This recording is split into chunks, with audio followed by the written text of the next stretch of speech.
Hello बेटा, कसे आहात? स्वागत आहे तुमचं PWच्या प्लॅटफॉर्मवरती. आय नो एक्झामचा वेळ अगदी जवळ आलेला आहे आणि खूप जास्ती टेन्शन असेल तुमच्या डोक्यावरती. सो डोंट वरी. आज आपण बघा आपल्या समरी लेक्चरमध्ये ना एक नवीन लेसन कव्हर करणार आहोत, ज्याचं नाव आहे origin and evolution of life. Correct. Lesson again बघा, CETमध्ये पण आहे, नीटमध्ये पण आहे आणि बघा तुमच्या बोर्डाच्या एक्झाममध्ये पण आहे. तर काळजी करायची नाही आहे काहीही, कारण या लेसनमध्ये जेवढ्या पण इम्पॉर्टंट कन्सेप्ट्स आहेत आज आपण त्यांना बघूयात.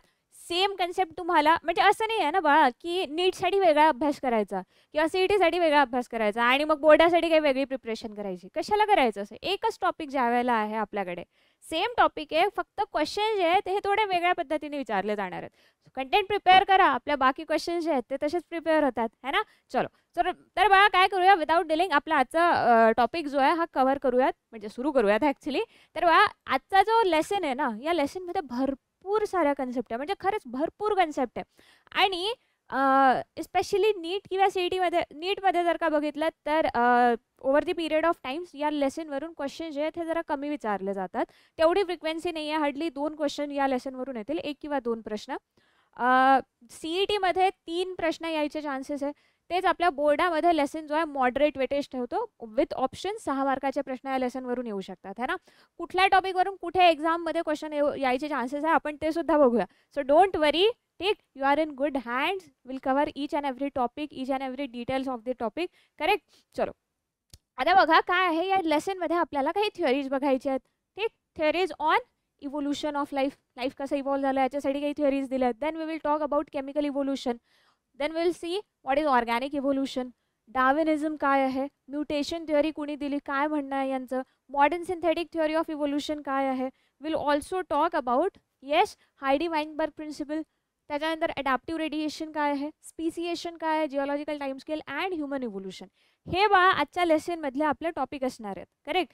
तर काय करूयात, विदाऊट डिलेइंग आपला लेसन ॲक्च्युली आता स्टार्ट करूयात. बघा, तर इनिशियली ठीक, आपल्याला सगळ्यांना दिसतंय की बाबा लाईफ आहे अर्थवरती, भरपूर डिफरंट टाईपचे ऑर्गॅनिझम्स आहेत, पण हे आले कुठून, है ना. सगळ्यांना हा प्रश्न तर, म्हणजे सगळ्यांना भली तुम्हाला आता नसेल पडलं, but at some point of their life हा प्रश्न येतो की यार आपण का आहे या अर्थवरती. ठीक, काय काम काय आहे, कशासाठी आलोय. स्पिरिच्युअल नाही व्हायचं आहे, हा सध्या आपल्याला आपल्या पेपरच्या दृष्टीनेच बघायचं आहे. एनिवे चलो. तर काय आहे, असेच क्वेश्चन्स जे आहेत बऱ्याचशा लोकांना पडत गेले. काही लोकांनी त्याच्यावरती उत्तरं शोधले. काही लोक असे महान होते की त्यांना असं वाटलं की मला जी डिस्कवरी मिळाली, म्हणजे मला जे डिस्कवर झालं ते मी सगळ्या जगासोबत शेअर करायला पाहिजे. सो यांनी आपली थिअरी पुढे ठेवली, है ना. या थिअरीजला आपण आता स्टडी करतो. सो असे बरेचसे सायंटिस्ट आहेत, different scientist started giving different theories based on की कसं लाईफ कशी इव्हॉल्व झाली असेल. करेक्ट. चलो, तर बघा ह्या ज्या थिअरीज आहेत ना, डिफरंट थिअरीज, यांना अगदी शॉर्टमध्ये बघूयात आपण. पहिली थिअरी जे याला म्हणतात थिअरी ऑफ स्पेशल क्रिएशन. आता थिअरी ऑफ स्पेशल क्रिएशन म्हणजे यांचं म्हणणं काय आहे की बाबा लाईफ जी आहे ही सुपर नॅचरल पॉवर यांनी क्रिएट केली. As in God came, God created this universe, God created अर्थ. गॉडनीच काय केलं आहे, लाईफ ओरिजिन केली आहे. जितके पण डिफरंट फॉर्म्स तुम्हाला दिसत आहे लाईफचे, it is all the creation of God. So यालाच म्हटलं जातं theory of special creation. But then again ही जी थिअरी आहे याच्या मागे काही खास सपोर्टिव्ह एव्हिडन्सेस नाही मिळाले. When it comes to science, you know की आपल्याला एव्हिडन्सेसची गरज आहे. Correct. So it was not completely proven. So या थिअरीला काय केलं गेलं, डिस्कार्ड केलं गेलं, याला जनरली कन्सिडर केलं जात नाही. ठीक आहे. Then there was another theory ज्याला म्हटलं जातं cosmozoic theory, or it is also known as theory of panspermia. आता यांचं म्हणणं काय आहे, again this theory is very popular. ठीक, बऱ्याचशा सायंटिस्टला या थिअरीवरती अजूनही भरोसा आहे. अरे सो या थिअरीचं म्हणणं काय आहे की मे बी अर्थवरती लाईफ जी आहे ना ती कुठून आली, दुसऱ्या कुठल्या तरी प्लॅनेटवरून आली असेल. बिकॉज दे थॉट की लाईफ कंटेनिंग स्पोर, ज्यांना पॅनस्पर्म म्हटलं, ठीक, हे लाईफ कंटेनिंग स्पोर्स दुसऱ्या कुठल्या तरी प्लॅनेटवरून अर्थवरती आले. And this life containing spore germinated here. Germinated म्हणजे इथूनच, या स्पोर्सपासूनच इथे लाईफ इव्हॉल्व झाली आहे. So that is how first life evolve. This was the conclusion of certain scientist, ज्याला आपण म्हणतो cosmozoic theory of or theory of panspermia. Then there was another theory ज्याला म्हटलं आहे थिअरी ऑफ स्पॉन्टॅनियस जनरेशन, किंवा यालाच म्हटलं जातं थिअरी ऑफ अबायोजेनेसिस. आता बघा, थिअरी ऑफ स्पॉन्टॅनियस जनरेशन किंवा थिअरी ऑफ अबायोजेनेसिसचं म्हणणं काय आहे की लाईफ जी आहे ना नॉन लिव्हिंग मटेरियलपासून आपोआप जन्म घेते. स्पॉन्टॅनियस म्हणजे आपोआप. ठीक आहे ना. सो यांचं म्हणणं काय की नॉन लिव्हिंग मटेरियल जर तुम्ही ठेवलं तर आपोआप इथे लाईफ तयार, म्हणजे इतक्या विचित्र विचित्र थिअरीज आहेत ना बाबा, की आता कसं काय तुम्ही बघितलं असेल की घरी तांदूळ गहू वगैरे एखाद्या डब्यात जर का भरून ठेवले, काही दिवसानंतर याच्यामध्ये छोटे बारीक बारीक किडे दिसायला लागतात है ना. तर यांचं म्हणणं काय, तर तसं जर का तुम्ही भरून ठेवलं तर तिथे ते किडे तयार होणारच, म्हणजे दॅट इज स्पॉन्टॅनियस, ते होणारच आहे तसं. आपल्याला माहिती की बाबा तिथे काय काही एग्स राहिले असेल, ठीक आहे, प्रॉपर ह्युमिडिटी मिळाली, प्रॉपर टेम्परेचर मिळालं, दॅट इज वाय ते ग्रो, आपल्याला आता कळतं येते. पण त्यावेळेस काही लोकांचं म्हणणं होतं की म्हणजे अशा अशा थिअरीज आहेत. इनफॅक्ट काही लोक इतके रिडिक्युलस थिअरी ठेवली होती की बाबा समजा नाईल रिव्हर जी आहे ना, तिची सँड जर का तुम्ही उन्हात ठेवलीत तर त्या सँडमधून स्नेक्स आहे, काही छोटे ॲनिमल्स, स्नेक आहे, लिझर्ड आहे, हे त्या मातीतून बाहेर पडतात. इनफॅक्ट क्रॉकोडाईल सारखा लार्ज ॲनिमल पण त्या मातीमधून बाहेर पडू शकतो. असल्या काहीतरी विचित्र थिअरीज ज्या आहेत त्या इन्क्लूड केल्या गेल्या होत्या थिअरी ऑफ स्पॉन्टॅनियस जनरेशन. म्हणजे बेसिकली काय म्हणायचं काय होतं यांना, नॉन लिव्हिंग मटेरियलपासून आपोआप लाईफ तयार होते. ठीक, okay. So that is abiogenesis. Okay. And then नंतरची जी थिअरी आहे, अच्छा एक पॉईंट लक्षात ठेवा, ही जी थिअरी आहे it was discarded by a very famous scientist ज्याचं नाव आहे लुई पाश्चर.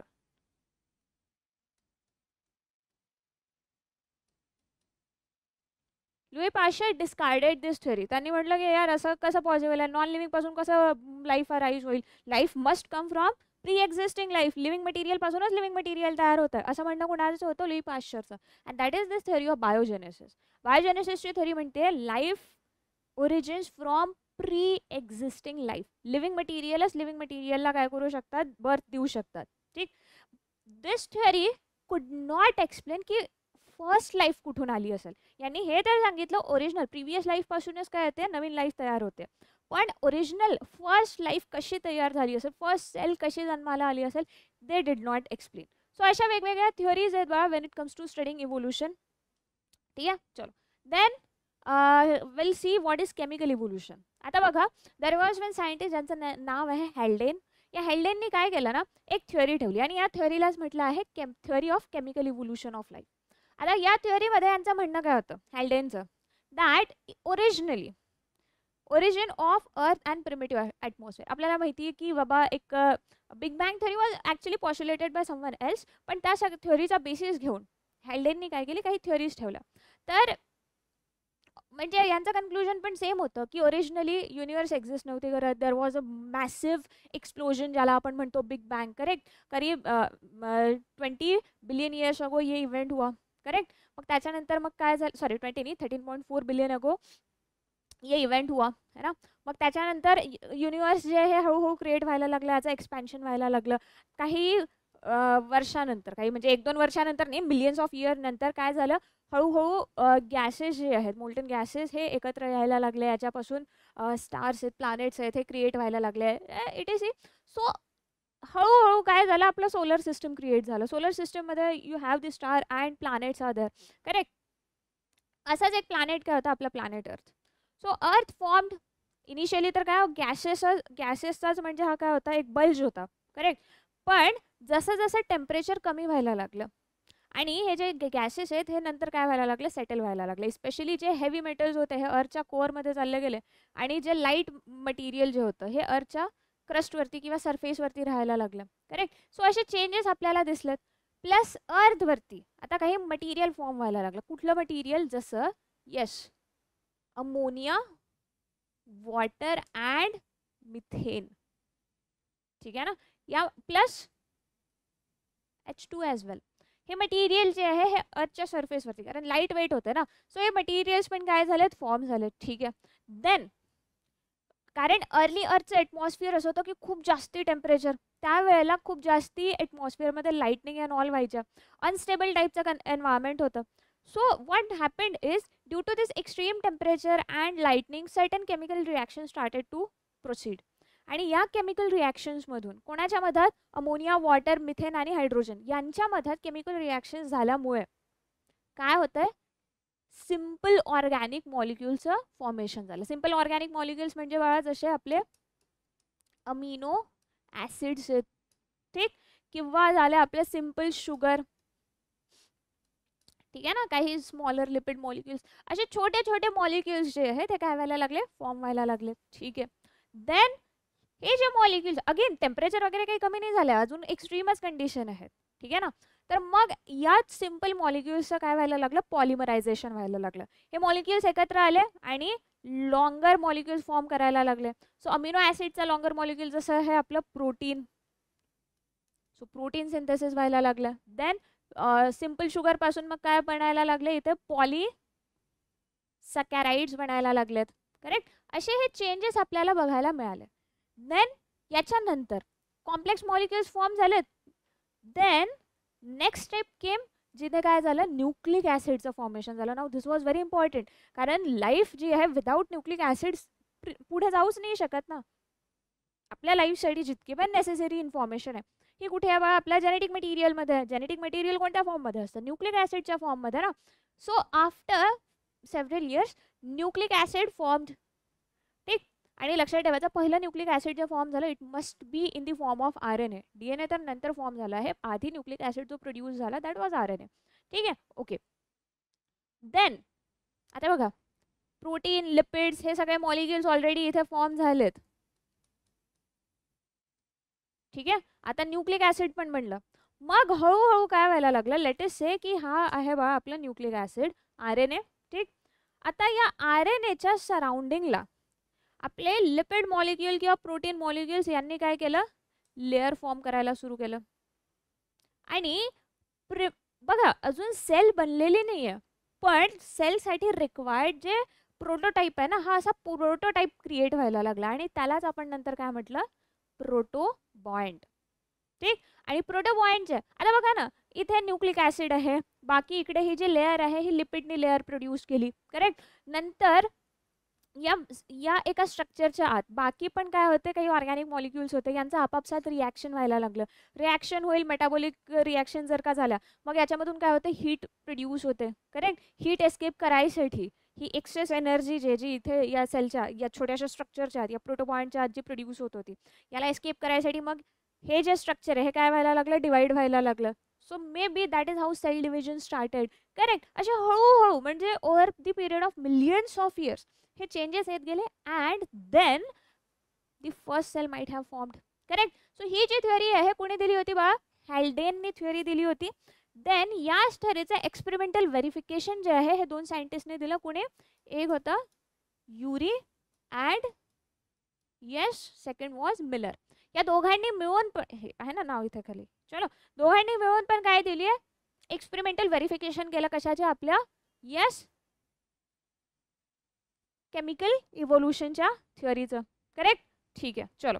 आता बघा यांनी नेमकं केलं काय, युरी आणि मिलरनी काय केलं होतं की एका ठिकाणी पाणी जे पाण्याला बॉईल केलं. पाण्याला बॉईल केल्यावर काय होईल, वॉटर वेपर क्रिएट होतील. आपण बघितलं ना अर्ली ॲटमॉस्फिअर जे आहे, अर्ली ॲटमॉस्फिअरमध्ये काय होतं, कुठे गेलं बाबा, yes they had ammonia. Water म्हणजे लिक्विड वॉटर नाही, हां, this water was present in the form of vapour. ठीक. अमोनिया होता, वॉटर वेपर होते, मिथेन आणि हायड्रोजन हे मटेरियल प्रिव्हियस ॲटमॉस्फिअरमध्ये प्रेझेंट होते. ठीक. सो यांनी काय केलं, वॉटरला बॉईल केलं, वॉटर वेपर्स फॉर्म केलेत आणि आता ह्या वेपर्स जे आहेत एका ठिकाणी पास केलेत. या ठिकाणी आणखी कुठले गॅसेस प्रेझेंट आहेत, they have yes methane, ammonia, water vapour तर इकडून पाठवलं, H3 झालंय, हां, it should be H2O. Hold on, yes, water vapours आणि हायड्रोजन हे मटेरियल जे आहे या एका ठिकाणी पास केलं. ओके. याच ठिकाणी यांनी आता काय करायचं होतं, अगदी प्रिव्हियस ॲटमॉस्फिअर सारखा कंडिशन क्रिएट करायच्या होता ना, तर टेम्परेचर वाढवलं. ठीक. अप्रॉक्सिमेटली 800 डिग्री सेल्सिअस पर्यंत टेम्परेचर यांनी इथे रेज केलं. प्लस दुसरं महत्त्वाचं म्हणजे यांनी इथे काय केलं, इलेक्ट्रोड्स जे आहेत इलेक्ट्रोड्समधून इलेक्ट्रिसिटी पास केली, तर इलेक्ट्रिक डिस्चार्ज क्रिएट होईल ना, म्हणजे जसं लाईटनिंगची जी कंडिशन होती त्यावेळेस. सो ह्या आर्टिफिशियली यांनी काय केलं, कंडिशन क्रिएट केल्या. गॅसेस आहेत, टेम्परेचर आहे, इलेक्ट्रिक करंट आहे. आता या मटेरियल्सला काय, हे मटेरियल जे हे काय होईल, रिॲक्ट करेल, रिॲक्शन तर होईल. आता युरी आणि मिलर यांनी काय केलं, एक्सपेरिमेंट लावून दिलं, 3-4 दिवस चालले गेले. 3-4 दिवसांनंतर मग यांना काय दिसत होतं बघा, केमिकल रिॲक्शन होईल. केमिकल रिॲक्शनमध्ये जे काही केमिकल्स प्रोड्यूस होतील हे खाली मूव्ह करतील, कारण हा जो कंटेनर आहे इट हॅज दिस काय खाली एक्सटेन्शन आहे ना, तर हे मटेरियल काय होत गेले, खाली पास होत गेले. आता खाली इथे काय होतं, कंडेन्सर होतं. तर जे काही गॅसेस आहेत, गॅसेस कंडेन्स होतील आणि आयदर लिक्विड फॉर्ममध्ये, आयदर काय इथे वॉटर ड्रॉपलेटच्या फॉर्ममध्ये सगळं मटेरियल खाली कंडेन्स व्हायला लागलं आणि इथे जमा व्हायला लागलं. करेक्ट. आता हे जे वॉटर इथे जमा झालं, खाली इथे वॉटर जे जमा झालेलं दिसतं, याचं ॲनालिसिस जेव्हा केलं कुणी, युरी आणि मिलरने, तेव्हा त्यांना काय दिसलं की या वॉटरमध्ये तो ऑर्गॅनिक मटेरियल फॉर्म झालेत. सिम्पल ऑर्गॅनिक मटेरियल, जसं अमिनो ॲसिड्स होते, काही शुगर होता, काही आपल्या लिपिड मॉलिक्युल्स होते, हे मॉलिक्युल या वॉटरमध्ये फॉर्म झालेले दिसले. सो दे कन्क्लुडेड की ही जी थिअरी दिली होती ना कुणी बघा, हॅल्डेननी, केमिकल इव्होल्युशनची, so it stands ground. Correct. म्हणजे ही थिअरी कुठे ना कुठे काय आहे, अप्लिकेबल आहे. So that was the experimental verification given by yes Urey and Miller. Done. Okay, चलो बघा. मग त्याच्यानंतरचा नेक्स्ट पॉईंट जो आहे that is RNA world hypothesis. RNA world हायपोथेसिसचा अर्थ काय बघा. सी, आता आपल्याला माहिती आहे की आपली जेनेटिक इन्फॉर्मेशन जी आहे ही कोणत्या फॉर्ममध्ये स्टोअर्ड असते, it is stored in the form of DNA. Correct. पण पहिलं जे जेनेटिक मटेरियल इव्हॉल्व झालं that was not DNA. First genetic material किंवा फर्स्ट न्यूक्लिक ॲसिड जे डेव्हलप झालं दॅट वॉज RNA. नंतर DNA प्रोड्यूस झाला. याच्या मागे रिझन असं आहे बघा की RNA जो आहे ना, हा RNA थोडा अनस्टेबल असतो ॲज कम्पेअर्ड टू DNA. आणि आणखी पण काही प्रॉपर्टीज आहे. RNA मध्ये म्युटेशन खूप लवकर होतं, RNA रिॲक्ट खूप लवकर करतो, in fact RNA as a catalyst म्हणून पण काम करतो. अशा बऱ्याचशा गोष्टी आहेत ज्याच्यामुळे ना RNA भली आधी डेव्हलप जरी झाला असेल जेनेटिक मटेरियल म्हणून, पण over the period of time आपल्याला एक असा स्टेबल मॉलिक्युल हवा होता जो जास्ती रिॲक्टिव्ह नसेल, ज्याच्यामध्ये खूप जास्ती म्युटेशन नाही येणार. करेक्ट. आणि हा इन्फॉर्मेशन स्टोअर पण करून ठेवेल. असा मॉलिक्युल नंतर प्रोड्यूस केला गेला that was in the form of DNA. ठीक. ती थिअरी आपण कधी नंतर लेक्चर्समध्ये बघूयात. एनिवे, इथे आपल्याला ज्या गोष्टीवरती फोकस करायचं ते म्हणजे काय की आपल्या लाईफमध्ये, आपल्या लाईफ म्हणजे स्पेशली सेल आणि सेलच्या फंक्शनिंगबद्दल जर आपण बघितलं, everything revolves around RNA itself.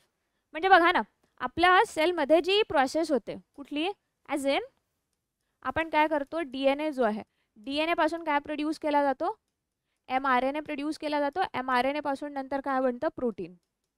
Correct. अच्छा, प्रोटीन सिंथेसिसच्या मेकॅनिझममध्ये आपल्याला कशाची गरज पडते, we require transfer RNA. Correct. हा जो mRNA आहे हा कोणाला बाइंड करतो, रायबोझोमला.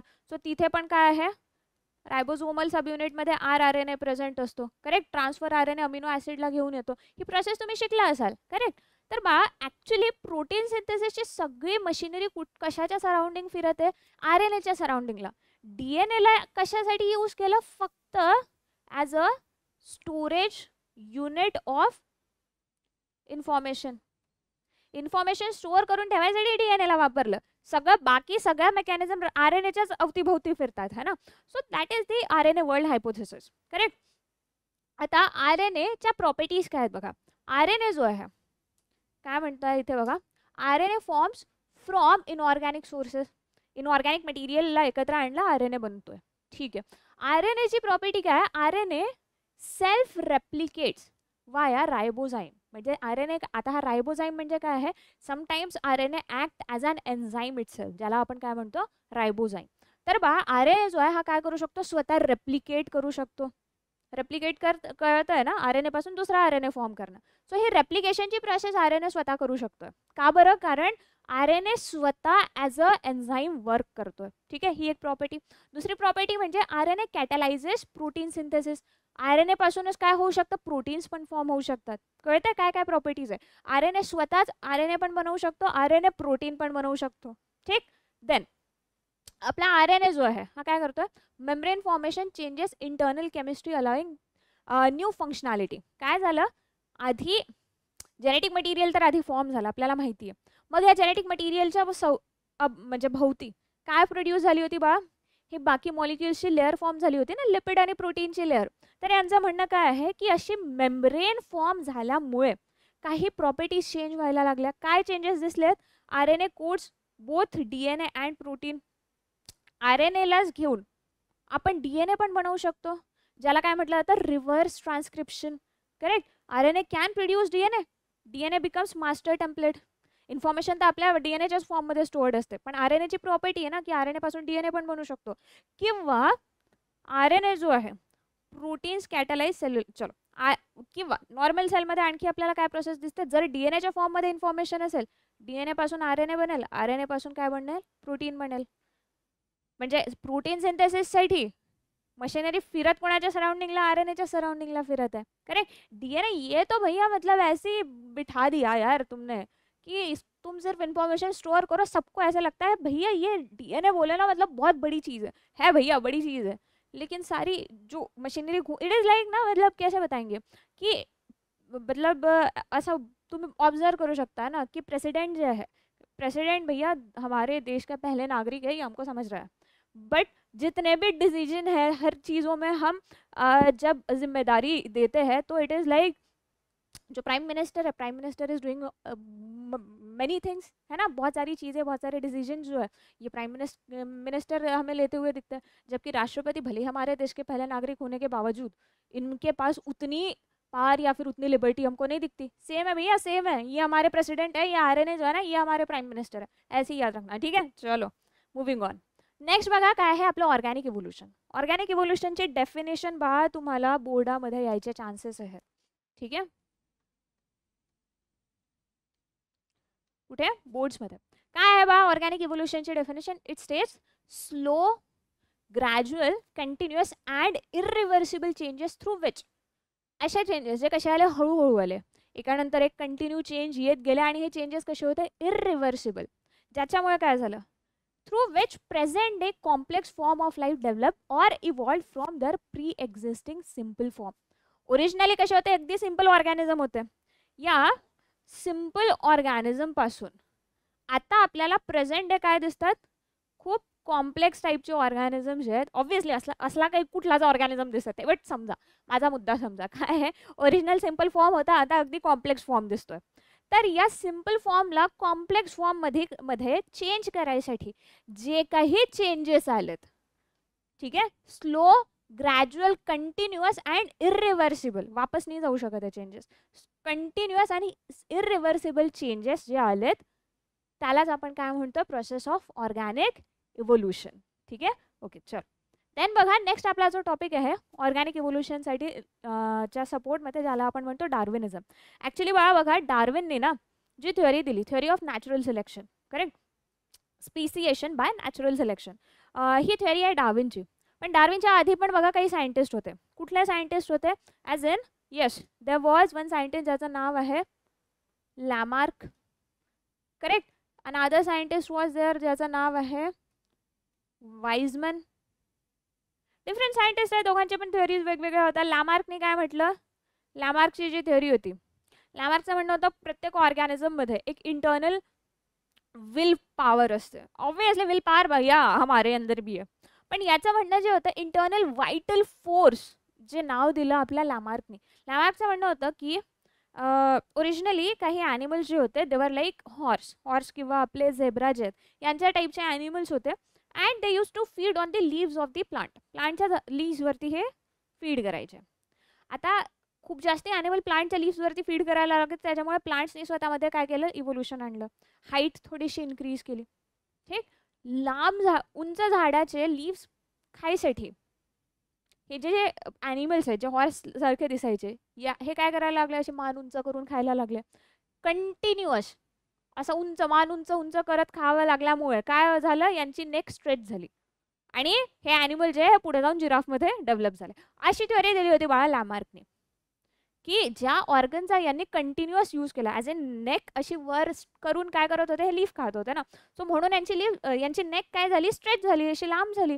असं म्हणणं कुणाचं आहे, लॅमार्कचं. ज्या ऑर्गन्सला आपण यूज करतो त्या ऑर्गन्सलाच काय केलं जातं, इव्होल्युशनमध्ये डेव्हलप केलं जातं.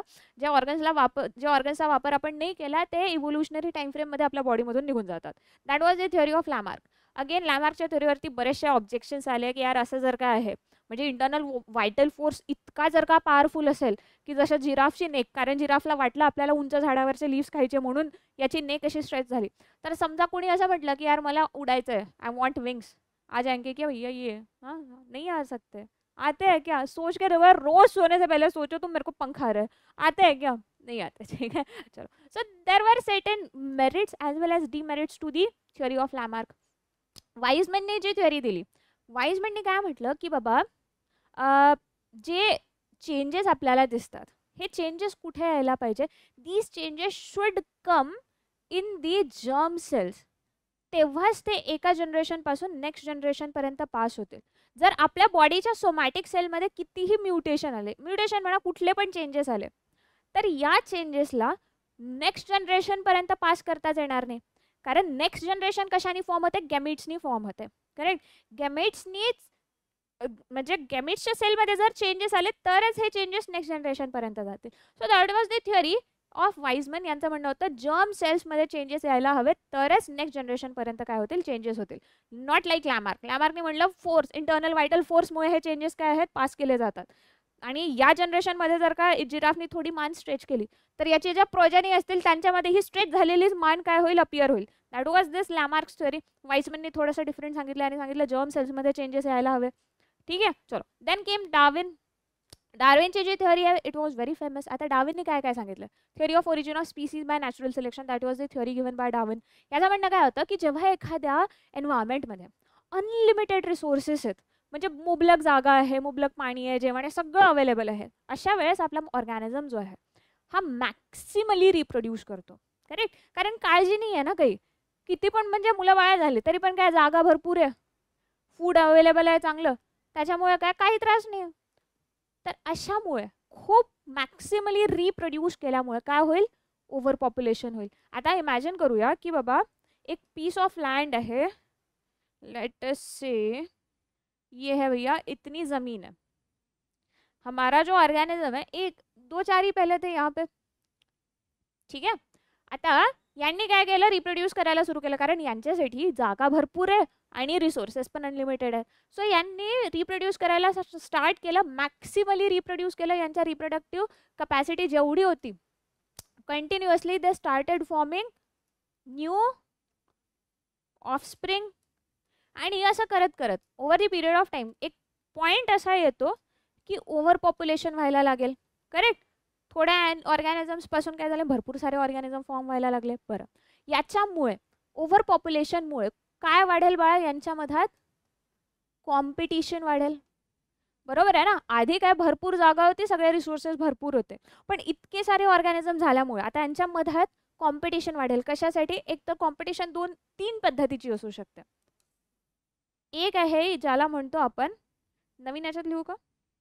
नवीन स्लाइडमध्ये लिहूया आपण की यस, ही जी कॉम्पिटिशन आहे it can be of 3 types. एक आहे एन्व्हायरमेंटल कॉम्पिटिशन.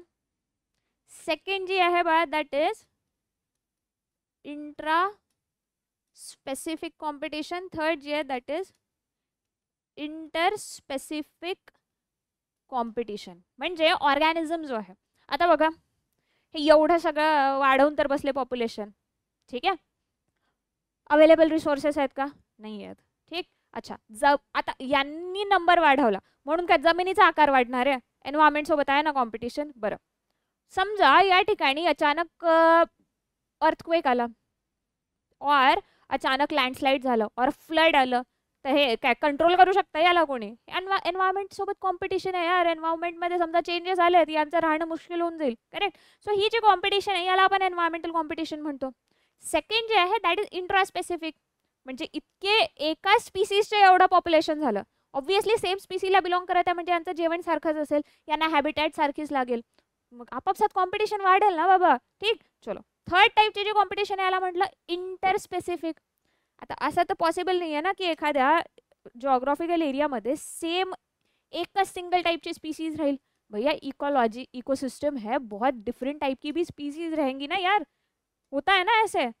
तर या एन्व्हायरमेंटमध्ये, या पीस ऑफ लँडमध्ये अजून बाकी ज्या स्पीसीज आहेत ज्या मे बी सेम फूडसाठी कॉम्पीट करत असेल किंवा सेम लोकेशन हॅबिटॅटसाठी कॉम्पीट करत असेल, यांच्यासोबत कॉम्पिटिशन वाढलं. अशा कॉम्पिटिशनला काय म्हणणार आपण? Inter specific competition. ठीक आहे. एनिवे, तर ऑर्गॅनिझमने काय केलं? मॅक्सिमली रिप्रोड्यूस केलं, ओव्हर पॉप्युलेशन झालं, कॉम्पिटिशन वाढली. दोघांसोबत तिघांसोबत पण, एन्व्हायरमेंट सोबत आपल्या इंटरस्पेसिफिक इंट्रास्पेसिफिक सगळी कॉम्पिटिशन वाढली आहे. ओके. याच्यामुळे मग काय होईल, ऑर्गॅनिझम्समध्ये एक स्ट्रगल सुरू होईल. कशासाठी? एक्झिस्टन्ससाठी. या कॉम्पिटिशनमध्ये स्ट्रगल फॉर एक्झिस्टन्स सुरू झालं. ओके, देन याच्यामुळे स्ट्रगलमुळे ऑब्व्हियसली असा ऑर्गॅनिझम जो फिट असेल, स्ट्रगलमध्ये काय होईल, कोणी ना कोणी स्वतः, बघा ना आता जसं तुम्हाला दिसतंय की बाबा फूडसाठी यांच्या मधात आपापसात लढाया होतात. तर आता लढाईमध्ये कोण तुम्ही बघितलं असेल, जसे डिअर आहे, डिअरमध्ये काय ज्यांचे अँटलर्स खूप मोठे असतात, हे शिंग, correct, that deer is considered as the alpha of that group, है ना. म्हणजे याच्यामध्ये काय असे स्पेसिफिक व्हेरिएशन आले जे काय करत त्याला फाईट करायसाठी सपोर्ट करत आहेत. करेक्ट, म्हणजे या स्ट्रगलमध्ये स्वतःला सस्टेन करून घ्यायसाठी काय येत आहे, ऑर्गॅनिझममध्ये काही व्हेरिएशन येत आहेत. आणि या व्हेरिएशनमध्ये, ठीक आहे, असे व्हेरिएशन जे त्या पर्टिक्युलर एन्व्हायरमेंटमध्ये सस्टेन करायसाठी ऑर्गॅनिझमला युजफुल आहेत, ह्या व्हेरिएशनला सिलेक्ट केलं जाईल.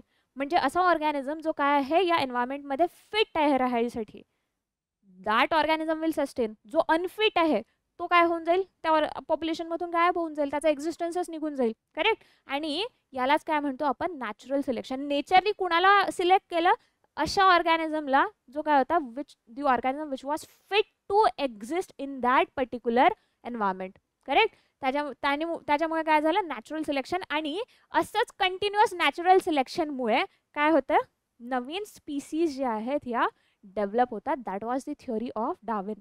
ठीक आहे, ज्याला आपण काय म्हणतो, theory of origin of species by natural selection. Okay बाळा, चलो देन लेट अस से नेक्स्ट थिअरी. नेक्स्ट थिअरी जी आहे त्याला आपण म्हणतो म्युटेशन थिअरी. ही दिली कोणी होती, एक सायंटिस्ट ज्यांचं नाव आहे ह्युगो डेव्हरिस. ह्युगो डेव्हरिसने एका प्लांटवरती स्टडी केलं ज्याला म्हणतात इव्हनिंग प्राईम रोज. ठीक आहे, आता ह्युगो डेव्हरिसची जी स्टडी होती ना, इव्हनिंग प्राईम रोजवरती स्टडी केली आणि यांना बरेचशा काही चेंजेस दिसले. ही ऑब्झर्व मेनी थिंग्स आणि यांनी एक थिअरी दिली की बाबा नवीन स्पीसीज जे डेव्हलप होते याच्या मागे जो बेसिक रिझन आहे, that reason is yes mutation. यांनी जी थिअरी दिली, he gave the theory of mutation. म्युटेशनलाच काय म्हटलं यांनी, यस, किंवा म्युटेशनला आपण कसं डिफाईन करू शकतो, इट इज दी चेंज,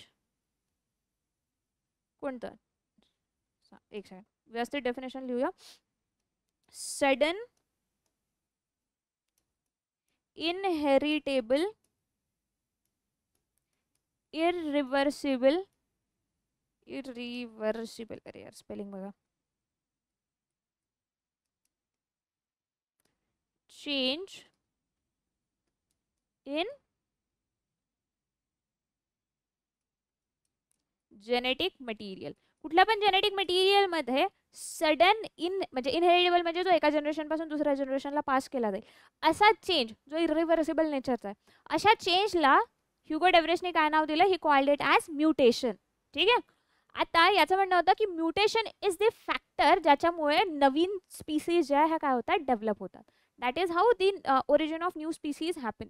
पण नंतर प्रॉब्लेम असे झाले आहेत ना की म्युटेशन थिअरी जी आहे, नंतर लक्षात आलं की यार म्हणजे भले म्युटेशन होतं, वी नो दॅट, म्युटेशनमुळे व्हेरिएशन पण येतात, वी ऑल्सो नो दॅट.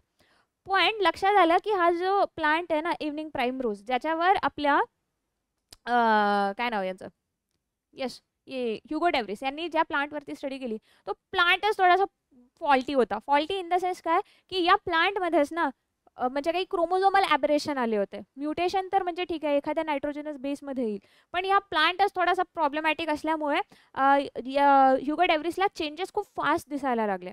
म्युटेशनला जर का तुम्ही ॲक्च्युली एखाद्या नॉर्मल पॉप्युलेशनमध्ये ऑब्झर्व केलं तर जो रेट आहे ना म्युटेशनचा, दॅट इज व्हेरी स्लो. तो खूपच स्लो रेट आहे म्युटेशनचा. ह्युगो डेव्हरिसने जे चेंजेस ऑब्झर्व केले दे वर क्वाईट फास्ट. कन्क्लुजन याचं भलेही बरोबर असेल, काही एक्सटेंटपर्यंत कन्क्लुजन बरोबर होतं, but there were many drawbacks.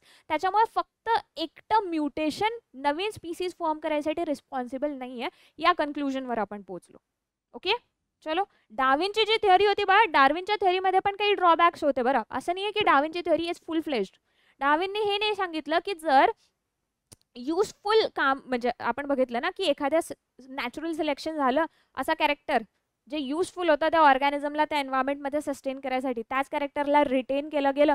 जे वीक स्पीसीज जे होत्या किंवा असे ऑर्गन्स किंवा असे स्ट्रक्चर जे कामाचे नाही आहेत हे इव्होल्युशनरी फ्रेममध्ये निघून जाणार, असं डार्विनचं म्हणणं होतं. ठीक आहे. बट असं नेहमी दिसत नाही. आपल्या बॉडीमध्ये आपल्याला काही वेस्टिजियल ऑर्गन्स दिसतात, यांचं काम नाही आहे, पण still they are there in our body. हे का बरं आहेत? Correct. Arrival of the fittest कसं होतं हे डार्विनने नाही सांगितलं. यांनी म्हटलं व्हेरिएशन येतात, पण बाबा व्हेरिएशन नेमके का आले? जेनेटिक्समुळे आले, म्हणजे तुमच्या जीन्समुळे आले, DNA मध्ये काय चेंजेस झाले, हे सगळं काही डार्विनने नाही सांगितलं. ठीक आहे. So those were the drawbacks of Darwin's theory as well. ठीक. ह्युगो डेव्हिसच्या थेअरीमध्ये पण ड्रॉबॅक्स होते. Then let us see modern synthetic theory of evolution. म्हणजे आपण बघितलं की यार लॅमार्कच्या थेअरीमध्ये काहीतरी प्रॉब्लेम आहेत. वाईजमनची थेअरी जी आहे इट वॉज म्हणजे कन्क्लुजन्स त्याच्या बरोबर होते. ठीक. तुम्हाला ड्रॉबॅक्स नाही दिले, but then there are certain drawbacks in Weismann's theory as well. डार्विनच्या थेअरीमध्ये प्रॉब्लेम्स आहेत जराशे. ह्युगो डेव्हिसची जी थेअरी आहे त्यातही जराशे काय आहेत तुम्हाला ड्रॉबॅक्स दिसत आहे. तो भैया मतलब कंसिडर किसको करें यार? हर किसी में अगर हम ऐसी गलतियाँ ढूंढते बैठेंगे तो यार स्टडी करेंगे कौन सी थेअरी को? मग काय केलं गेलं बघा की या सगळ्यांच्या ज्या थेअरीज होत आहेत, जे मेरिट होते यांचे किंवा ज्या चांगले मुद्दे होते, या सगळ्या मुद्द्यांना एकत्र आणलं आणि एक नवीन थेअरी जी आहे आता आपण कन्सिडर करतो, ज्याला म्हटलं जातं yes it is modern synthetic theory of evolution. काय आहे मॉडर्न सिंथेटिक थेअरी ऑफ इव्होल्युशनचे मुद्दे? एक आहे genetic variation. It considers natural selection as well as it gives importance to isolation as well. ठीक. काय आहे बा जेनेटिक व्हेरिएशन? आपल्याला जेनेटिक व्हेरिएशन म्हणजे काय आहे? जेनेटिक मटेरियल जे याच्यामध्ये काहीतरी चेंजेस येणं. Variation is change. करेक्ट. तर या जेनेटिक मटेरियलमध्ये हे चेंजेस यायसाठी कुठले फॅक्टर्स रिस्पॉन्सिबल आहे? So these are different factors which are responsible for genetic variation. Each point is extremely important बा. ठीक. सगळ्या गोष्टी सगळ्या छोट्या छोट्या पॉईंटची दखल घ्या. Definition and all we need to understand this. बघा फर्स्ट जे that is gene mutation. Gene mutation म्हणजे काय आहे की आपले जे जीन्स आहे, जीन्स कळतात ना, genes are coding part of DNA. या कोडिंग पार्टमध्ये आपल्याला दिसतं ना DNA वरती ॲज इन ही DNAची समजा एक स्ट्रँड आहे, तर बाळा या स्ट्रँडवरती काहीतरी आपल्याला अशा दिसतात nitrogenous bases AT GGC ATA. ठीक आहे. लेट अस से ही एक DNAची स्ट्रँड आहे. DNA वरती जी इन्फॉर्मेशन आहे याच इन्फॉर्मेशनला घेऊन आपण प्रोटीन सिंथेसाइज करतो. बट सम हाऊ या DNAच्या स्ट्रँडवरती ही जी नायट्रोजनस बेस आहे, एखाद्या बेसला तुम्ही गायब केलं तर कंप्लीट इन्फॉर्मेशन चेंज व्हायचे चान्सेस आहेत. ठीक आहे. मॉलिक्युलर बेसिस ऑफ इनहेरिटन्समध्ये बघितलं असेल तुम्ही जीन म्युटेशन. सो एनिवे या म्युटेशनमुळे पण काय व्हायचे चान्सेस आहेत? येस जेनेटिक व्हेरिएशन येतात. बरं. नेक्स्ट जे that is genetic recombination. Genetic recombination माहिती आहे की जेव्हा मिओसिस होतं तेव्हा येस ज्या होमोलोगस क्रोमोझोम्स जे आहेत या होमोलोगस क्रोमोझोम्समध्ये see let us say this are the homologous chromosome. So during meiosis homologous क्रोमोझोममध्ये काय केलं जातं? काही पार्ट जो आहे क्रोमोझोमचा हा एक्सचेंज केला जातो. करेक्ट. या क्रोमोझोम्सनी एकमेकांसोबत काय केलं? क्रॉसिंग ओव्हर केलं आणि काही पार्ट जो आहे some part was exchanged between them. ही जी प्रोसेस आहे कशाची? Exchange of yes exchange of genetic information between two homologous chromosome during the process of meiosis. त्यालाच आपण काय म्हणतो? Genetic recombination. या रिकॉम्बिनेशनमुळे पण काय होतात? व्हेरिएशन येत आहे. ठीक आहे. थर्ड जे आहे that is gene flow. Gene flow म्हणजे काय आहे? एखाद्या पॉप्युलेशनमधून किंवा एखाद्या जीन पूलमधून. जीन पूल म्हणजे एखाद्या पॉप्युलेशनमध्ये जितके पण जीन्स अवेलेबल आहेत, जीन्स किंवा त्यांचे अलील्स, याला आपण काय म्हणतोय? त्याचं gene pool. Total alleles in a population is gene pool. या जीन पूलमधून समजा काही जीन्स किंवा काही अलील्स बाहेर जर का गेलेत तर ओरिजिनल जी आपली फ्रिक्वेन्सी होती, जीन फ्रिक्वेन्सी बदललेल ना. ठीक. किंवा या पॉप्युलेशनमध्ये बाहेरच्या पॉप्युलेशनमधून कुठले जीन्स जर का ॲड झाले तरी पण जीन फ्रिक्वेन्सी तुमची बदलेल. ठीक. त्याच्यामुळे पण काय येतात? व्हेरिएशन येतात. So gene flow either in or out movement of genes that is called gene flow. ठीक आहे. जेनेटिक ड्रिफ्ट खूप इम्पॉर्टंट मुद्दा आहे बा. जेनेटिक ड्रिफ्ट समजणं इम्पॉर्टंट आहे तुमच्या बोर्डच्या हिशोबाने म्हणा, तुमच्या CET नीट कुठल्या हिशोबाने बघा. अरे जेनेटिक नाही, जेनेटिक ड्रिफ्ट. काय म्हणते genetic drift? It is referred as change in allele frequency by pure chance. ठीक आहे. एखाद्या अलील फ्रिक्वेन्सीमध्ये जे चेंज झालेत त्याला म्हटलं जातं जेनेटिक ड्रिफ्ट. मी एक्झाम्पल देते. लेटेस्ट से आपल्याकडे ना एक लँड आहे. ठीक आहे. ही एवढी जॉग्राफिकल एरिया आहे आणि या जॉग्राफिकल एरियामध्ये काय आहेत, दोन डिफरंट टाईपचे फ्लावर्स जे आहेत इथे तुम्हाला दिसतात.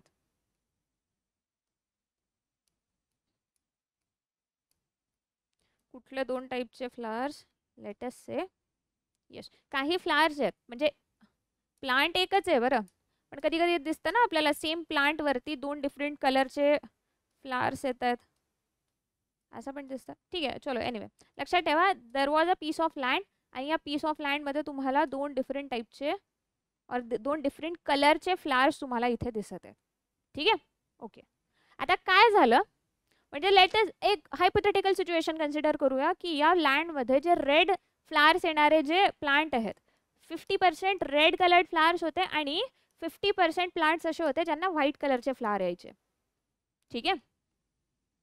समहाऊ या लँडमध्ये ना काय झालं, काहीतरी नॅचरल कॅलॅमिटी आली. नॅचरल कॅलॅमिटी आल्यामुळे म्हणजे होऊ शकतं फ्लड आली किंवा अर्थक्वेक आला, काही तर प्रॉब्लेम झाला आणि त्याच्यामुळे ना या प्रॉब्लेममुळे हा एवढा जो ही एवढी जी लँड आहे ही एवढ्या लँडमध्ये प्रॉब्लेम्स आलेत. ठीक. सो आपण काय करूया, इथले जितके पण स्पीसीज इथे प्रेझेंट होत्या या नॅचरल कॅलॅमिटीमध्ये मुळे काय झालं, ह्या इथून गायब झाल्या. ठीक आहे. बरं, ओरिजिनली तुम्हाला काय दिसलं होतं, 50% रेड फ्लावर्स होते, 50% व्हाईट कलरचे फ्लावर्स होते. पण या अचानक नॅचरल कॅलॅमिटीमुळे काय झालं, रेड कलरचे जे फ्लावर्स आहेत त्यांचा पर्सेंटेज बघा अगदी कमी झालं, फ्रिक्वेन्सी कमी झाली आहे ना यांची, आणि वाचले कोण, व्हाईट कलरचे फ्लावर्स. असं जरुरी होतं का की यार या व्हाईट कलरमध्ये काहीतरी खूप खास स्पेशल पॉवर आहे आणि या स्पेशल पॉवरमुळे हे इथे सस्टेन झालेत? असं झालं की बाबा रेड कलरचे जे प्लांट्स होते, रेड कलरचे फ्लावर प्रोड्यूस करणारे जे प्लांट होते हे खूप कमजोर होते म्हणून हे गायब झाले? असं नाही आहे. They were present at wrong location at wrong time, उस वजह से इनका क्या हो गया भैया, खात्मा हो गया है ना. तर असे जे चेंजेस आहेत, change in allele frequency by pure chance, गलत जगह पे गलत टाइम में प्रेजेंट है, इस वजह से इनका क्या हो गया, ये एग्जिस्टेंस ही बहुत ही मतलब गायब ही हो गया एग्जिस्टेंस है ना. तर असे जे इव्हेंट्स आहेत बघा, यालाच ॲक्च्युअली म्हटलं जातं yes genetic drift. So genetic ड्रिफ्टमुळे पण काय होतं, कधी कधी व्हेरिएशन यायचे चान्सेस आहेत. ठीक आहे, चलो. And then there is chromosomal aberration. ठीक आहे ना. क्रोमोझोमल ॲबरेशन म्हणजे काय आहे, यस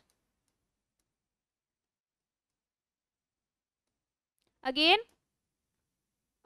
बा बोर्ड्समध्ये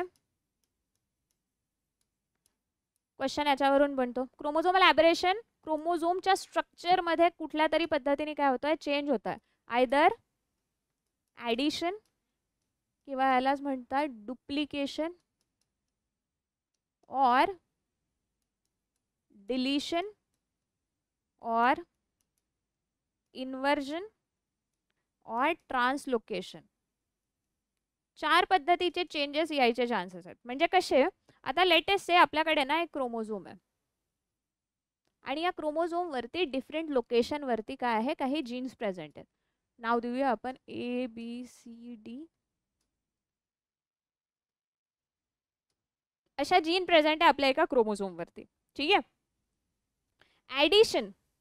ॲडिशन म्हणजे काय आहे की हा जो आपला क्रोमोझोम आहे, आपल्याला आडवं बनवूया आपण याला म्हणजे समजायला सोपं जाईल.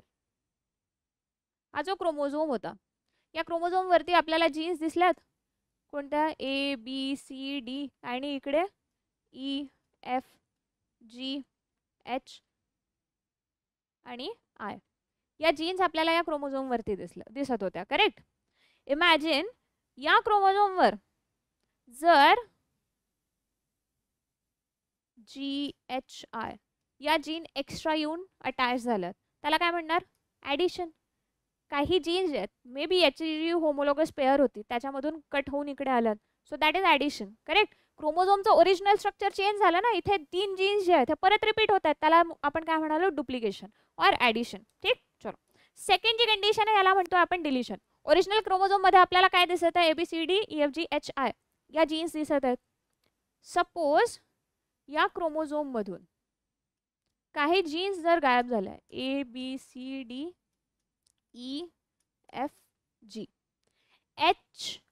या दोन जीन्स तुम्ही इथून गायब केल्या, त्याला काय म्हणणार तुम्ही, डिलिशन. करेक्ट, इथून गायब झाल्यात कारण. अच्छा, इन्व्हर्जन म्हणजे काय आहे की तुमच्या क्रोमोझोमचा काही पार्ट हा काय होतोय 180 डिग्रीनी असा मूव करतोय. एज इन लेट अस से ये था भैया हमारा क्रोमोझोम है ना. या क्रोमोझोम वरती जीन्सचा सिक्वेन्स काय ABCD, इकडे EFGHI. हा एवढा पोर्शन जर आपण काय केला असा इन्व्हर्स केला. इन्व्हर्स म्हणजे काय होईल, येस लेट अस से इथे A च्या ठिकाणी A बरोबर आहे, B च्या ठिकाणी B बरोबर आहे, पण हा एवढा पार्ट जो आहे ना याला असा तुम्ही रिव्हर्स करा. म्हणजे इकडे काय येईल, इथे आलं F, इथे काय आलं, येस E. ओके, आणि येस इकडे काय झालं, इथे D, इथे C, आणि बाकी जीन्स जे बाकी जशाच्या तशाच आहेत. म्हणजे कुठल्या कुठल्या GHI. चेंज कुठे दिसलाय तुम्हाला, या पर्टिक्युलर सेगमेंटमध्ये. हा जो क्रोमोझोमचा पार्ट आहे हा काय झाला 180 डिग्रीनी असा शिफ्ट झाला, यालाच म्हटलं जातं इन्व्हर्जन. ठीक आहे, okay. And then there is translocation. Translocation मध्ये काय होतं ना बा, आपला हा जो क्रोमोझोम होता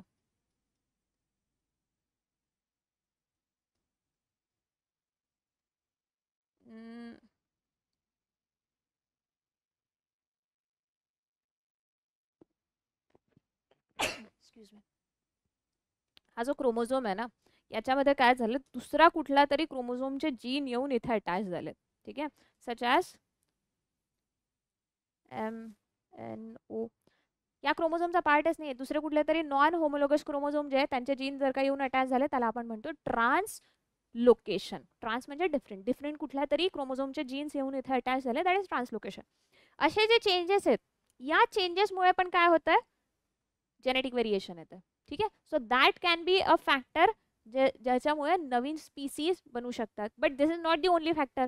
अजून काय आहे, नॅचरल सिलेक्शन, जी थिअरी डार्विनने सांगितली ना की ओव्हर पॉप्युलेशन झालं, कॉम्पिटिशन वाढली, करेक्ट, स्ट्रगल फॉर एक्झिस्टन्स झालं, ऑर्गॅनिक व्हेरिएशन्स आले, मग त्याच्यानंतर काय आहे नॅचरल सिलेक्शन झालं, ओरिजिन ऑफ स्पीसीज झालं. That theory is good. ठीक, सो जिथे जिथे मेरिटेबल पॉईंट होते आपण त्याला कन्सिडर केले. देन आयसोलेशन, हा पॉईंट आपण बघितला नाही, तर आता याच्याबद्दल डिस्कस करूया की नवीन स्पीसीज फॉर्म व्हायसाठी आयसोलेशन पण खूप महत्त्वाचं आहे. ठीक आहे, आयसोलेशन म्हणजे कसं, आयसोलेशन दोन टाईपचं असू शकतं. एक आहे जॉग्राफिकल, दुसरं आहे रिप्रोडक्टिव्ह. एक इमॅजिन करूया पीस ऑफ लँड. ठीक आहे, इथे काय होते, डिफरंट ऑर्गॅनिझम इथे एक्झिस्ट करत होते आधी. अचानक काय तर नॅचरल प्रॉब्लेम्स आल्या, नॅचरल कॅलॅमिटी आली, समथिंग हॅपेंड, आणि लेट अस कन्सिडर इथे काहीतरी फ्लड आली, आणि इतकी मोठी फ्लड होती की एका पॉईंट नंतर या लोकेशनमध्ये ना अशी रिव्हरच क्रिएट झाली. या रिव्हरमुळे आता हे जे ॲनिमल्स आहेत आपले इकडल्या साईडचे, हे ॲनिमल्स इकडे मूव्ह करू शकत नाही, इकडचे ॲनिमल इकडे येऊ शकत नाही. म्हणजे यांच्यामध्ये काय झालं, जॉग्राफिकल सेपरेशन आलं. ठीक, आणि मग नंतर काय होईल, हे organism over the period of many years वेगवेगळे काय करतील, यांची राहणीमान बदलेल, यांच्यामध्ये काही चेंजेस येतील. सो अशामुळे जर हे ऑर्गॅनिझम डिफरंट व्हेरिएशन शो करत आहेत आणि नवीन यांच्यामुळेच काय होतं, स्पीसिएशन क्रिएट होईल. These organism will obviously develop differently, कारण इकडच्या एन्व्हायरमेंटल कंडिशन डिफरंट आहे, इकडचे ऑर्गॅनिझम थोडे वेगळे डेव्हलप होतात. सो अशा पद्धतीने जर नवीन स्पीसीज फॉर्म झालं, species formation due to geographical isolation. ठीक आहे, एक तर अशा पद्धतीने नवीन स्पीसीज फॉर्म होऊ शकतात, किंवा दुसरं जे आहे that is reproductive isolation. Reproductive आयसोलेशनमध्ये ना जिओग्राफिकल एरिया सेम आहे, इथे काही नॅचरल कॅलॅमिटीमुळे हे ऑर्गॅनिझम सेपरेट नाही झालेत, पण समहाऊ दीज ऑर्गॅनिझम यांच्यामध्ये रिप्रोडक्टिव्ह आयसोलेशन आलं. ठीक आहे, हे ऑर्गॅनिझम एक एक म्हणजे आपापसात रिप्रोड्यूस नाही करत. सो याच्या मागे दोन रिझन असू शकतात, किंवा याला दोन ब्रॉड कॅटेगरीजमध्ये आपण डिवाइड करतो. कुठलं, एक आहे प्री मेटिंग आयसोलेशन, दुसरं आहे पोस्ट मेटिंग आयसोलेशन. म्हणजे प्री मेटिंग आयसोलेशन म्हणजे काय की समटाइम्स आपले ऑर्गॅनिझम्स जे आहेत, ठीक आहे, यांचं हॅबिटॅट डिफरंट आहे. होऊ शकते काही ॲनिमल जे झाडाच्या वर राहतात, काही खाली राहतात, हॅबिटॅट चेंज आहेत, त्याच्यामुळे काय आयसोलेशन आलं. सेकंड आहे सीझनल आयसोलेशन. सीझनल म्हणजे यांच्यापैकी काही ॲनिमल्स असे आहेत की जे सेक्शुअली मॅच्युअर झाले, सपोज स्प्रिंग सीझनमध्ये, काही आहेत सेक्शुअल मॅच्युरिटी आली यांना समरमध्ये. सीझनचा फरक पडला ना यार. मग कसे, जर एखादी ऑर्गॅनिझम रिप्रोडक्टिव्हली डेव्हलप्डच नाही आहे, तो रिप्रोड्यूस कैसे करेगा ना. तर अशामुळे असे जे आयसोलेशन आहे जे कशामुळे आले, सीझनल रिझन्समुळे आले, त्याला आपण काय म्हणतो, yes it is seasonal isolation. Third टाईपचं जे आयसोलेशन आहे ज्याला म्हटलं आहे इथोलॉजिकल आयसोलेशन. इथोलॉजिकल आयसोलेशन म्हणजे बिहेवियर, सेक्शुअल बिहेवियर जे आहे काही ऑर्गॅनिझमचं डिफरंट असल्यामुळे हे आपापसात रिप्रोड्यूस नाही करत, वो इथोलॉजिकल आयसोलेशन हो गया. मेकॅनिकल आयसोलेशन म्हणजे की बाबा एखाद्या ॲनिमल्समध्ये जे रिप्रोडक्टिव्ह स्ट्रक्चर्स जे आहेत दे आर नॉट कॉम्पॅटिबल. एकमेकांसोबत जर का रिप्रोडक्टिव्ह स्ट्रक्चरची कॉम्पॅटिबिलिटी नाही आहे तर रिप्रोडक्शन नाही होणार, त्यालाच मेकॅनिकल आयसोलेशन म्हणतोय. तर हे आयसोलेशन कधी जे आहेत, प्री मेटिंग, म्हणजे या कंडिशनमध्ये हे जे दोन ऑर्गॅनिझम आहेत they can not reproduce with each other, यांची इंटरब्रीडिंगच नाही होत आहे. ठीक आहे, त्याच्यामुळे काय होतं आहे, कधी कधी हे एक अगदी सेक्लुडेड होऊन जातात आणि नवीन स्पीसीज फॉर्म होऊ शकते. किंवा पोस्ट मेटिंग और पोस्ट झायगोटिक आयसोलेशन म्हणजे लेटेस्ट से दोन ऑर्गॅनिझमनी काय केलं, ब्रीडिंग जरी केली तरी पण प्रॉब्लेम असा होतोय की गमीट मॉर्टॅलिटी, यांचे जे गॅमीट्स आहेत हे एकतर काय खूप लिमिटेड पिरियडसाठी काय असतात, जिवंत असतात. लवकर गॅमीट्सची डेथ झाल्यामुळे पण काय होतं, फर्टिलायझेशन नाही होऊ शकत. अच्छा, सेकंड जे आहे दॅट इज झायगोट मॉर्टॅलिटी. एकतर काय गॅमेट मॉर्टॅलिटी जास्त वेळेसाठी पण वायबल नाही आहे. दुसरं म्हणजे सम हाऊ एकमेकांच्या कॉन्टॅक्टमध्ये जरी आले ना तरी आपले हे जे गॅमेट्स असतात दे हॅव स्पेसिफिक केमिकल्स, एकमेकांना आयडेंटिफाय करायसाठी whether these two gametes are compatible or not, याच्यासाठी ना गॅमेट्स स्वतः काही केमिकल रिलीज करतात. जर हे यांच्यामध्ये कॉम्पॅटेबिलिटी नसली तर फर्टिलायझेशनच होत नाही यार. ठीक, चलो, त्याच्यामुळे काय होणार, नवीन स्पीसीज डेव्हलप होऊ शकते. अच्छा, झायगोट मॉर्टॅलिटी म्हणजे काय, म्हणजे त्याच्यामुळे बेसिकली ऑर्गॅनिझम जे आहे एकमेकांसोबत रिप्रोड्यूस करत नाही आणि म्हणून रिप्रोडक्टिव्ह आयसोलेशन येतं आहे. ठीक, सेकंड जे आहे झायगोट मॉर्टॅलिटी म्हणजे सम हाऊ काय झालं, फर्टिलायझेशन झालं, पण आता हा जो झायगोट आहे, ठीक, किंवा हा डेव्हलप्ड आपला एम्ब्रिओ जो आहे हा तिथे सस्टेनच करू शकत नाही. फर्टिलायझेशन झालं पण यार डेव्हलपमेंट तर व्हायला हवा ना, डेव्हलपमेंटच नाही होतं, दॅट इज झायगोट मॉर्टॅलिटी. आणि तिसरं जे आहे that is hybrid sterility. Hybrid sterility म्हणजे भलेही तुम्ही दोन डिफरंट स्पीसीजमध्ये फर्टिलायझेशन करवलं, हायब्रिड जरी बनला, जसं म्यूल आहे, हिनी आहे, लायगर आहे, टायगॉन आहे, हे ॲनिमल्स हायब्रिड आहेत पण हे स्वतः नवीन त्यांच्यासारखाच ऑर्गॅनिझम प्रोड्यूस करू शकतात का, नाही करू शकत. यालाच म्हटलं जातं हायब्रिड स्टरिलिटी. ठीक आहे, सो या काही रिझन्समुळे काय आहे बघा, रिप्रोडक्टिव्ह आयसोलेशन येतं आपल्या ऑर्गॅनिझम्समध्ये. ठीक आहे, ओके, डन. नेक्स्ट पॉईंट बघा, that is mechanism of organic evolution. आता ऑर्गॅनिक इव्होल्युशनसाठी फॅक्टर कुठले रिस्पॉन्सिबल आहेत ते तर आपण बघितले.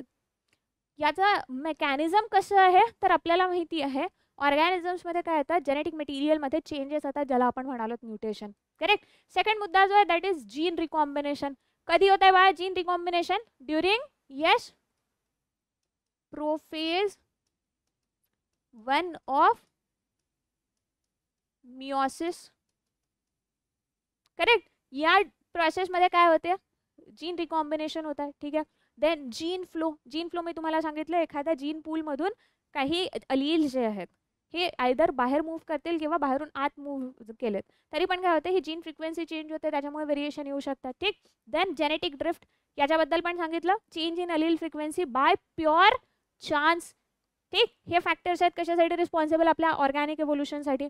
अच्छा, नेक्स्ट फॅक्टर जे दॅट इज नॅचरल सिलेक्शन. ठीक आहे ना, नॅचरल सिलेक्शनची थ्योरी कोणी दिली होती बाळा, येस डार्विनने. आता नॅचरल सिलेक्शन जे आहे ना it can be of 3 types. 3 types कोणतं, एक आहे डायरेक्शनल, दुसरं जे आहे याला डिसरप्टिव्ह सिलेक्शन म्हणतो आपण. ठीक आहे, आणि तिसरं जे सिलेक्शन आहे दॅट इज स्टॅबिलायझिंग सिलेक्शन. डायव्हर्सिफाईंग म्हटलं तरी पण चालेल, इट इज फाईन. आता बघा एक एक्झाम्पल तुम्हाला इथे दिलं, जसं इथे आपण कन्सिडर करूया पॉप्युलेशन, फ्रिक्वेन्सी ऑफ इंडिव्हिज्युअल म्हणजे इथे आहे पॉप्युलेशन तुम्ही कन्सिडर केलं या वाय ॲक्सिसवरती, आणि एक्स ॲक्सिसवरती तुम्हाला काय दिसत आहे, माईस जे आहे, माईसचा कलर तुम्हाला दिसतोय. या साईडला काय अगदी डार्क कलर ज्यांचं आहे स्किनचा ते माईस दिसत आहे. या साईडला तुम्हाला असे माईस दिसत आहे ज्यांचा स्किन कलर अगदी लाईट आहे. इन बिटवीन तुम्हाला काय दिसतं, असे माईस ज्यांचा स्किन कलर कसा आहे, इंटरमिडिएट आहे. सो आपल्याला या पॉप्युलेशनमध्ये असे माईसचा नंबर जास्ती दिसतोय ज्यांच्यामध्ये काय आहे, येस पॉप्युलेशन बघा ना, मॅक्सिमम कुणाचा आहे, ज्यांचा स्किन कलर मीडियम आहे. करेक्ट. अगदी लाईट स्किन कलर किंवा अगदी डार्क स्किन कलरचे माईस कसे आहेत, अगदीच कमी आहेत. कळतंय? चलो. So let us say this is the original population. Imagine एखाद्या कंडिशनमध्ये, एखाद्या एन्व्हायरमेंटमध्ये असे माईस सिलेक्ट केले गेले ज्यांचा कलर कसा आहे, थोडासा डार्क आहे. ओरिजिनल काय दिसत होतं, ज्यांचं इंटरमिडिएट कलर होता, यांचं पॉप्युलेशन आपल्याला भरपूर दिसत होतं. ठीक आहे. बट सम हाऊ काही चेंजेस आले एन्व्हायरमेंटमध्ये आणि त्या चेंजेसमुळे the mice which had dark fur coat यांनाच काय केलं गेलं, सिलेक्ट केलं गेलं. हे दिसतंय, ज्यांचा डार्क कलर होता यांना यांचं पॉप्युलेशन जास्तीत जास्त वाढलं. म्हणजे तुमचं सिलेक्शन जे आहे हे कोणत्या तरी एका साईडला शिफ्ट झालं, एकाच टाईपच्या माईसला जास्त सिलेक्ट केलं गेलं, याला म्हटलं जातं directional selection. Okay. Second type जे दॅट इज डिसरप्टिव्ह. ओरिजिनल तुम्हाला काय दिसत होतं, इंटरमिडिएट टाईपचा जो कलर होता त्यांचं पॉप्युलेशन जास्ती होतं. करेक्ट. पण काय झालं, मे बी एन्व्हायरमेंटल चेंजेसमुळे अशा माईसला सिलेक्ट केलं गेलं ज्यांचा फर कोट आयदर खूप लाईट होता किंवा डार्क होता.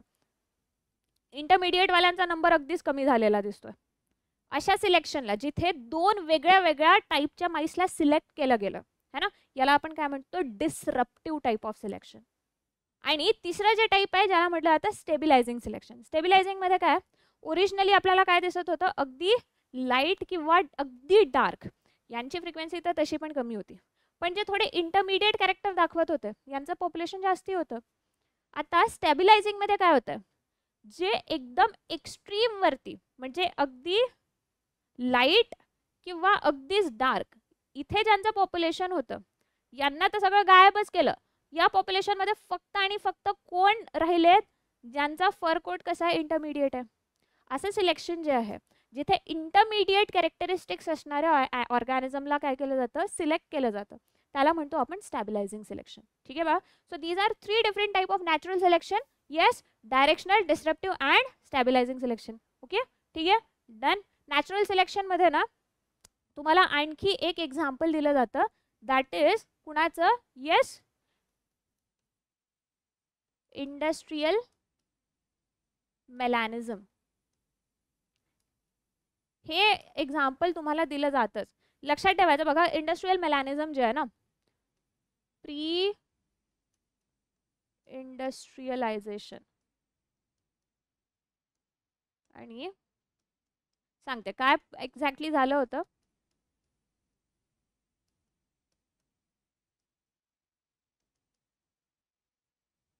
काय आहे, ब्रिटनमध्ये, ग्रेट ब्रिटनमध्ये काय झालं की जेव्हा इंडस्ट्रियल रिव्होल्यूशन नाही आलेलं त्यावेळेस ऑब्वियसली इंडस्ट्रीजमधून एवढा धूर आणि सुटी आणि बाकी मटेरियल तेव्हा इव्हॉल्व नाही व्हायचे, तर झाडं जे आहेत ना त्या झाडांवरती काय व्हायचं, एक लायकेन डेव्हलप व्हायची. आणि या लायकेनमुळे झाडाची जी बार्क आहे तिचा कलर व्हाईट दिसायचा. ठीक. आता त्या ड्युरेशनमध्ये, कधी इंडस्ट्रियलायझेशनच्या आधी, ग्रेट ब्रिटनमध्ये ना 2 टाईपच्या मॉथ दिसायच्या. एक जी मॉथ होती याला म्हटलं आहे बिस्टोन बेट्युलारिया, जिचे विंगचे कलर कसे होते, थोडेसे लाईट होते. आणि दुसरी जी मॉथ आहे हिचं नाव आहे बिस्टोन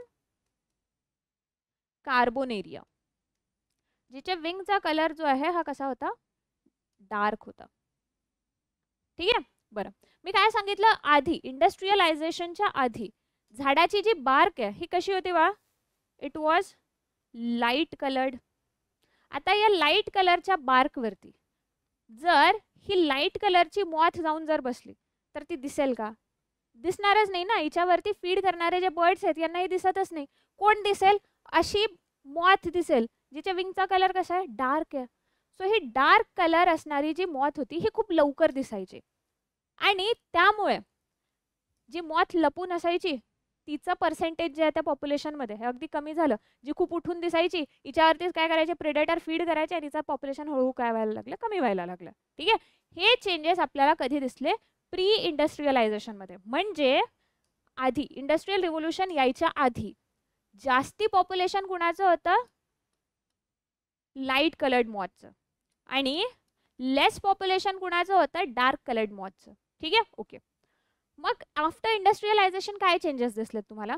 तर इंडस्ट्रियलायझेशन वही धुआं निकलते गया, पोल्यूशन बढ़ते गया, आणि आपल्याला माहिती आहे पोल्यूशनमध्ये लायकेन्स ग्रो करत नाही, है ना. तर आता हे जे झाडं आहेत या झाडांवरती लायकेन ग्रोच नाही करायचे. आता लायकेनमुळे झाडांना व्हाईट कलर येत होता. लायकेन नाही तर झाडाची बार्क कशी दिसेल? डार्क कलरची दिसेल. आता चेंज झालं ना. अब देखो यार, फांसा पलट गया बिल्कुल. अब पेड़ जो है, पेड़ की बार्क डार्क थी. तर आता या बार्क वरती मला सांगा कुठली मॉथ उठून दिसेल? व्हाईट वाली लवकर उठून दिसेल, डार्क वाली आता इथे लपून जाईल. तर आफ्टर इंडस्ट्रियल रिव्होल्यूशन ही जी लाईट कलरची मॉथ होती हिच्यावरती कोण फीड करणार? बर्ड्स वगैरे. हे यांना बर्ड्सला चटकन दिसेल ना ही, कारण बार्कचा कलर डार्क होता, डार्क वरती लाईट लवकर उठून दिसतं. तर हिचं पॉप्युलेशन जे आहे, हिचं पॉप्युलेशन काय व्हायला लागलं? कमी व्हायला लागलं. आणि जी डार्क कलरची मॉथ होती ही लवकर लपून जायची ना त्या डार्क कलरच्या झाडावरती, तर हिचं पॉप्युलेशन काय व्हायला लागलं? वाढायला लागलं.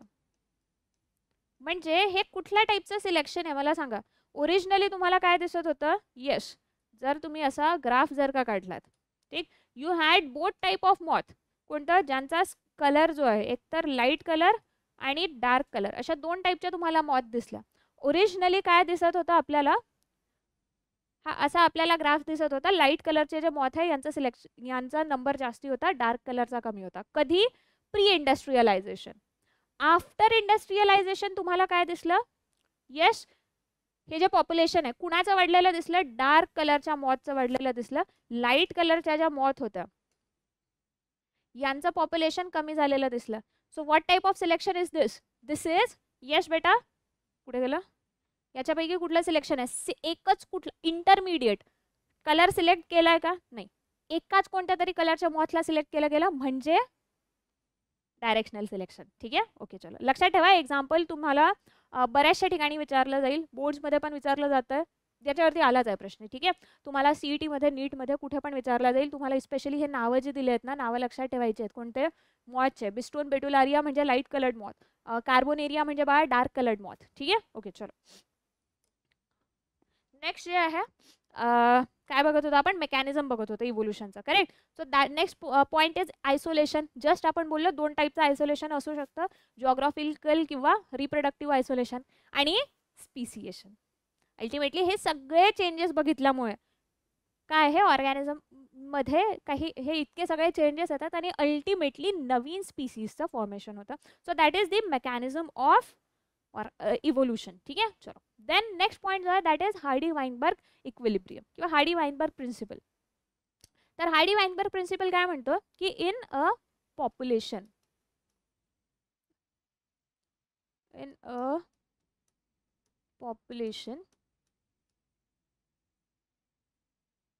the allele frequency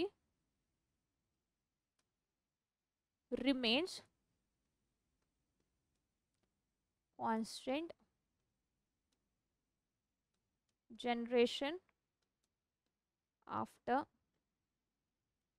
generation.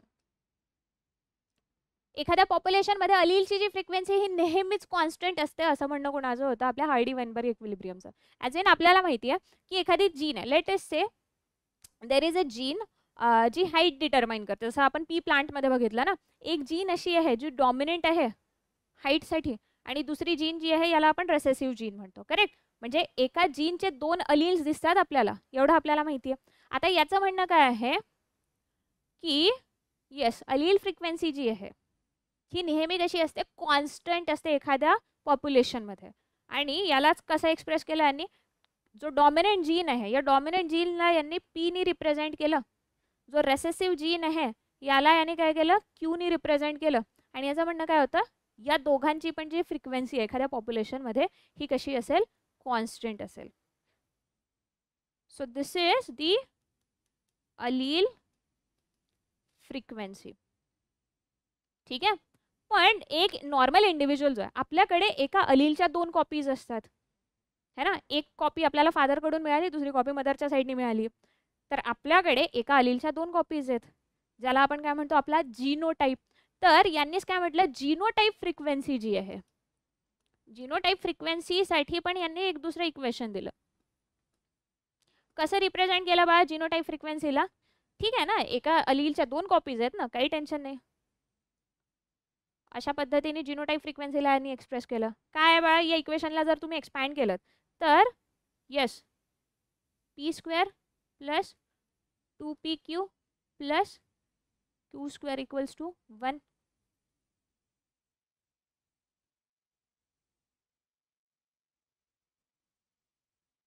This equation represents genotype frequency. Correct. p² म्हणजे काय आहे, कशाची फ्रिक्वेन्सी सांगतोय आपण. आता हा जर का जीन तुम्ही कन्सिडर केला, p² represent capital T capital T, 2pq represent yes कोणतं, capital T small t, q² represent कोण करत आहे, स्मॉल t स्मॉल t. लक्षात येत आहे. So that is the Hardy Weinberg principle. ठीक आहे. ओके चलो. देर आर सर्टन फॅक्टर जे हायडी-वाइनबर्ग इक्विलिब्रियमला डिस्टर्ब करतात.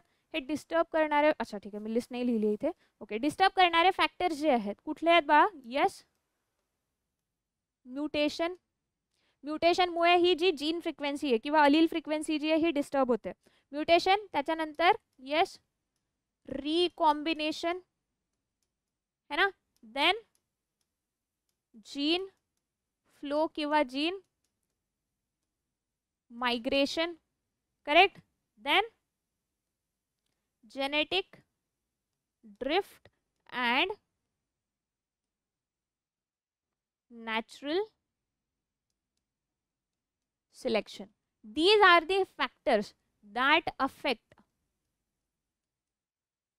Heidi-Weinberg principle.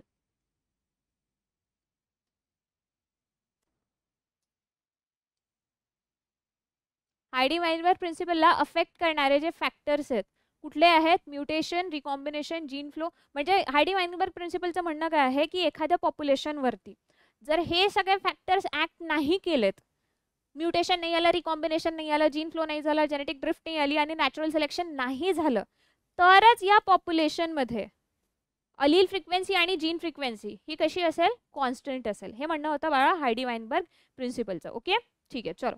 नेक्स्ट आपला जो मुद्दा आहे दॅट इज अडॅप्टिव्ह रेडिएशन. आता बघा अडॅप्टिव्ह रेडिएशनला आपण कसं एक्सप्लेन करू शकतो. So adaptive radiation is the process, कसली प्रोसेस, इव्होल्यूशनची process obviously. So it is the process of evolution which results in transformation of original species into its various forms किंवा into its various varieties. आता imagine करूया, हे जे example आहे हे कशाचं आहे, आपला डार्विन्स फिंचेसचं.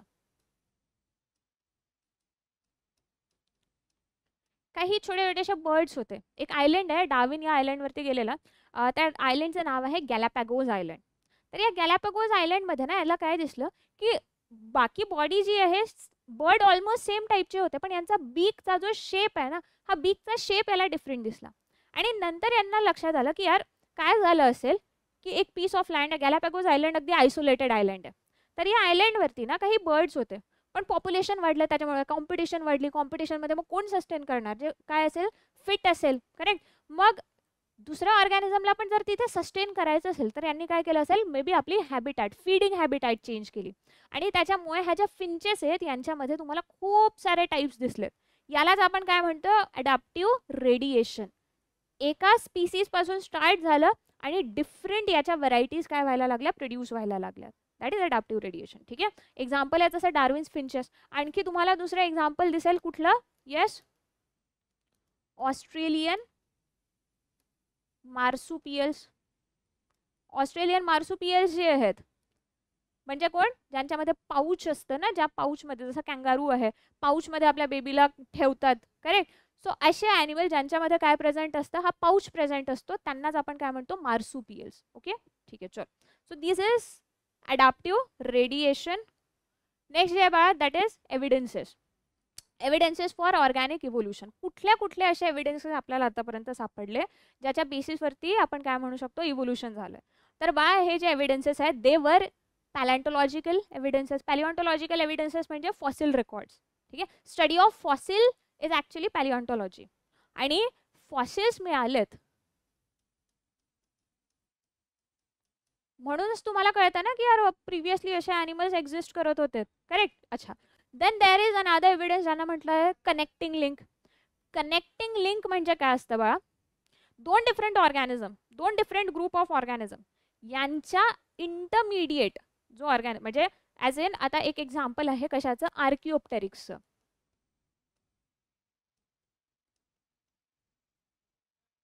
आर्किओप्टेरिक्स काय करतो, काही प्रॉपर्टीज रेप्टाइल्सच्या शो करतो, काही प्रॉपर्टीज जे आहे कुणाचा शो करत आहे, आपल्या बर्ड्सच्या. तर बर्ड्स आणि रेप्टाइल्स या दोघांच्या पण प्रॉपर्टी जेव्हा शो केल्या आहेत एका सिंगल ॲनिमलने, याला आपण काय म्हणालो, connecting link. Because this is the organism और this is the animal which is showing properties of both the animals, है ना. बोथ दी ग्रुप्स, रेप्टाइल्स आणि एव्हच्या दोन्हीच्या प्रॉपर्टी दाखवल्या गेल्यात. ठीक आहे, चलो.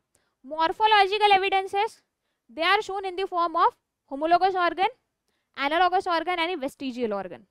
आता बघा, होमोलोगस ऑर्गन जे याचा अर्थ काय आहे, असे organs which have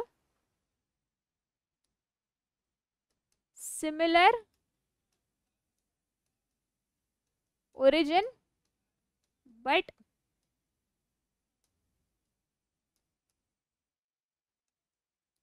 similar or dissimilar or different function.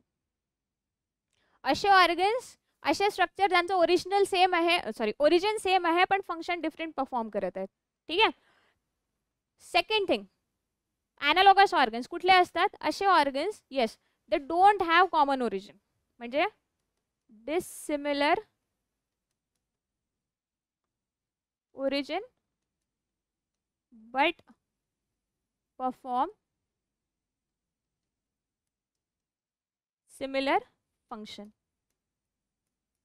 आणि थर्ड जे आहे बा, वेस्टिजियल ऑर्गन. वेस्टिजियल ऑर्गन्स म्हणजे असे ऑर्गन्स की जे आधी युजफुल होते मे बी प्रिव्हियस आपल्या ॲन्सेस्टर्समध्ये, और मे बी जे सिमिलर ग्रुप्स आहे, ग्रुप ऑफ ऑर्गॅनिझम जे आपल्यासोबत रिलेशन ठेवतात, ॲज इन कोणतं इव्होल्युशनरी रिलेशन, यांच्यामध्ये ऑर्गन्स प्रेझेंट आहेत, आपल्यामध्ये या ऑर्गन्सचं काही काम नाही आहे.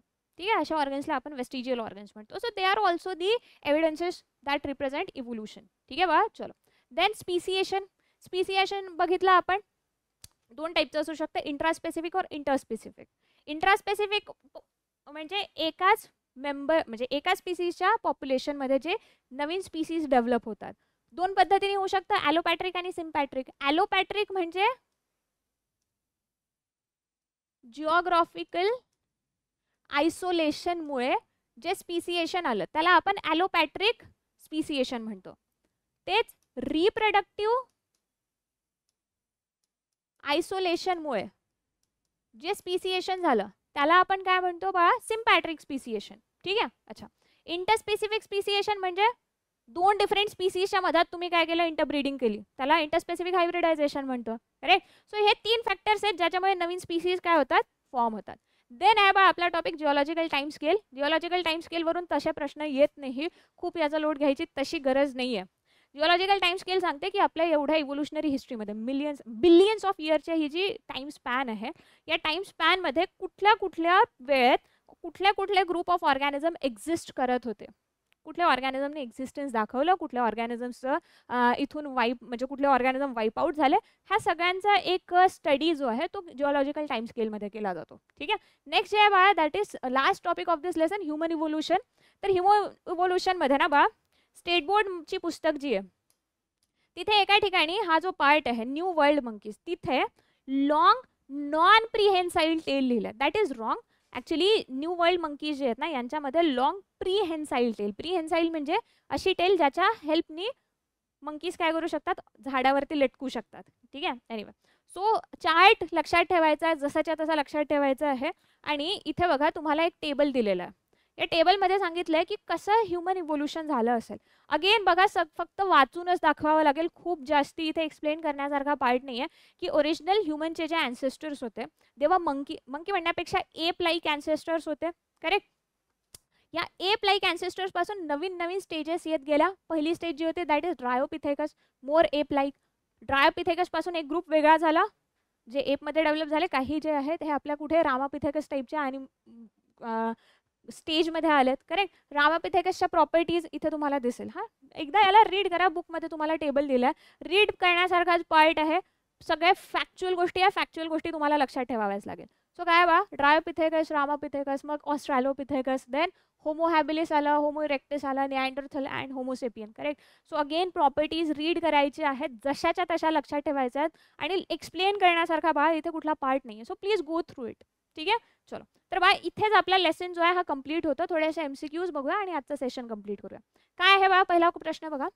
होमोलॉगस स्ट्रक्चर्स हॅव, थोड्या वेळा आधीच आपण सांगितलं होमोलॉगस स्ट्रक्चर्समध्ये तुम्हाला काय दिसतं, ओरिजिन जे आहे, येस, सिमिलर ओरिजिन आणि फंक्शन जे आहे ते सिमिलर किंवा डिसिमिलर असू शकतं. करेक्ट. सो दिसते डिसिमिलर ओरिजिन गायब करून डिसिमिलर ओरिजिन हटाओ, सिमिलर ओरिजिन हाँ, बट सिमिलर और डिसिमिलर फंक्शन, ये मिल गया ना सही आंसर, है ना. चलो, सो ये आपला करेक्ट आंसर है. ओके. सेकंड क्वेश्चन काय आहे बघा. Some of the evidences of organic evolution are, organic इव्होल्यूशनला जे सपोर्ट करतात हे एव्हिडन्सेस कुठले होते. Occurrence of homologous and vestigial organ in different animals. बरोबर आहे. आपण थोड्या वेळा आधीच बघितलं ना, पहिलाच ऑप्शन बरोबर आहे. ओके. नेक्स्ट क्वेश्चन बघा काय. Which of this would not be likely to increase differences between population. यांच्यापैकी पॉप्युलेशनमध्ये डिफरन्स क्रिएट करणारा कुठला फॅक्टर नाही आहे.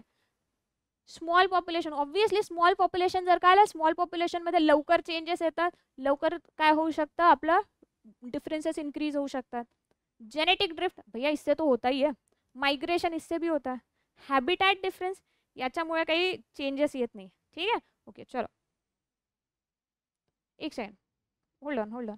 काय विचारलं, which of this following would likely to increase differences between population. हां, ठीक आहे ना. हॅबिटॅट डिफरन्सेसमुळे काही खास चेंजेस आपल्याला बघायला मिळत नाही. ठीक. चलो बा, तर इथेच आपला लेसन जो आहे हा काय होतोय, कंप्लीट होतोय. समरी जर का सांगायची झाली तर लक्षात ठेवायचं जिथे जिथे आता आजच्या लेक्चरमध्ये ऑब्व्हियसली बऱ्याचशा ठिकाणी मी एक्झाम्पल सांगितले नाही. बुकमध्ये मी कन्सेप्ट तुम्हाला एक्सप्लेन केली आहे. Go through examples in your book. एकदा आपलं NCERT असेल, तुमचं स्टेट बोर्डचं पुस्तक असेल, त्याच्यातून गो थ्रू करा, एक्झाम्पल्स लक्षात ठेवा. ज्या कन्सेप्ट्स आहेत कन्सेप्ट्स मी तुम्हाला सांगितले. So now you are well capable of understanding की भैया या बताना क्या है. ठीक है ना, कि इनको बताना क्या था. तर इथे आपला लेसन कंप्लीट होतो बा. I hope it was useful to you. ठीक आहे ना. इन केस काही डाऊट्स असले, कुठला पार्ट नसेल समजला तर कमेंट सेक्शनमध्ये घाला. Will try to solve that doubt. ठीक आहे. चलो, 7चं लेक्चर इथेच कंप्लीट करूया. मिळूया नेक्स्ट लेक्चरमध्ये. Till then keep studying. All the best for your exams and thank you.